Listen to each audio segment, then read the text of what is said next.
यस भिडियोमा हामी आरक्षण या रिजर्भेसनको विषय चर्चा गर्नेछौँ। यस विषयलाई आफ्नो या अरूको आर्थिक या अन्य प्रकारको फाइदाको दृष्टिकोणले नहेरेर यसलाई सामाजिक लाभको दृष्टिले हेर्ने कोसिस गरौँ। आरक्षण के हो त? कुन वर्गको व्यक्तिले आरक्षण पाउँछ अनि किन पाउँछ बुझ्ने कोसिस गरौँ। यस विषयमा बहस किन यति तीव्र छ त?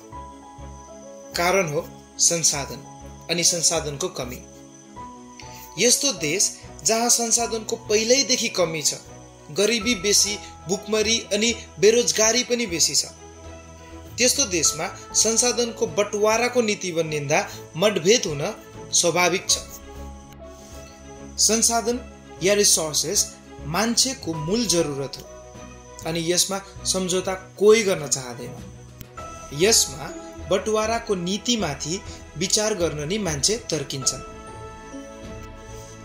हामीले पाउने संसाधन कसैसँग बाँड्नुपर्ने स्थिति बनिँदा हामी त्यस स्थितिबाट बाँच्ने कोसिस गर्छौँ अनि यो स्वाभाविक हो, जो रिजर्भेसन पाउने अनि नपाउने दुवैमा लागू हुन्छ। अर्को कारण, रिजर्भेसनको कारण हाम्रो समाज दुईवटा पक्षमा बाँडिएको छ, जसको कारण मौलिक विपरीत विचार या रेडिकल अपोजिट भ्यू हो। एउटा समुदायलाई लाग्छ कि उनीहरूको संसाधन कसै अरूले लोग्दैछ, अर्को समुदायलाई लाग्छ कि वर्षौं हामीमाथि अत्याचार पछि पाएको केही छुट पनि अर्को समुदायको व्यक्तिले देख्न सकेन। जहाँ पहिलो समुदायलाई यो लाग्छ कि रिजर्भेसनले गर्दा अयोग्य व्यक्तिहरूलाई फाइदा पुग्दछ। यही विपरीत विचारको कारणले हामी ठोस कुरा पत्ता गर्न असमर्थ हुन्छौँ, किनकि हामीले आफ्नो विचारलाई अलग राखी सोच्नुपर्ने हुन्छ, जो हामी गर्न सक्दैनौँ। आरक्षणको जरुरतलाई बुझ्न एउटा केस स्टडी गरौँ।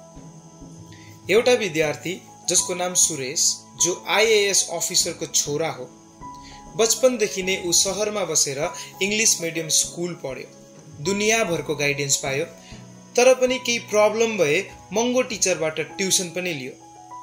प्रत्येक प्रकारको सुविधा पाएर उसले 20-21 वर्षको उमेरमा ग्रेजुएसन कम्प्लिट गर्यो, जसले कलेजको पहिलो वर्षदेखि नै आईएएस एक्जामको कोचिङ पनि लिन थालेको थियो।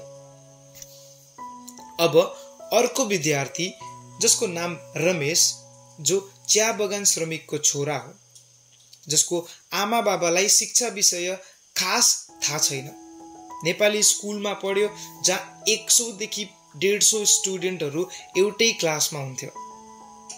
टिचर्सलाई पनि खास पढाउन मन लाग्दैन, ट्युसन पढ्ने पैसा छैन अनि इङ्ग्लिस बोल्नु भनेको त झन् के हो। मुस्किलले सौभाग्यवश उसले ग्रेजुएसन 25 वर्षको उमेरमा पुरा गर्यो अनि कसैबाट सुनेर उसलाई नि आईएएस अफिसर बन्ने रहर जाग्यो। अब यदि मैले यी दुईटा विद्यार्थीलाई एउटै क्वेसन पेपर दिएर जसले राम्रो स्कोर गर्यो त्यही नै आईएएस अफिसर बनिन्छ भन्न के यो सही हो? कि सहरमा बस्ने नानी रेसमा पहिलादेखि नै निकै अगाडि छ? के दुईजनाले नै बराबर अवसर पायो त? हामीलाई थाहा छ समाजमा समानता हुनुपर्छ, तर समानताको सिद्धान्तमा अडिएर समान अवसर यानि इक्वल अपर्च्युनिटीलाई बिर्सिनु भएन। यस्तो असमानतालाई पूरा गर्नु पछाडिएको वर्गलाई हामी आरक्षण दिन्छौँ। भारतमा अङ्ग्रेज शासन हुनु धेरै अगाडिदेखि नै चरम गरिबीसँग चरम सुख सुविधा पनि थियो। एकातिर धनी र शक्तिशालीले पाउने सुख र सुविधा बढ्दै गयो, जहाँ अर्कोतिर पछाडिएका उत्पीडित र गरिब श्रमिकलाई जिउन नि मुस्किल पर्न थाल्यो, जसले समाजमा निम्न स्तरको अन्याय र असमानता सहनु परेको थियो। शिक्षा त धन र सुख समृद्धि भएको परिवारको निम्ति मात्र थियो। महिला शिक्षाको त भनौँ समाजमा केही अस्तित्व नै थिएन। केही उच्च वर्गको गन्न नसक्ने महिला छोडेर अरू परिवारको महिलाले शिक्षा अध्ययन गर्ने त केही कुरै थिएन। अझै अंग्रेज आएपछि त झन् यो असमानताको कुनै सीमा नै रहेन। केही इतिहासकारको लेखन पढ्दा त जिउ नै जिरिङ्ग भएर आउँछ। यी पछाडिएको र उत्पीडित वर्गलाई समाजको मुख्य धारामा ल्याउनुको निम्ति रिजर्भेसन अत्यन्त जरुरी थियो।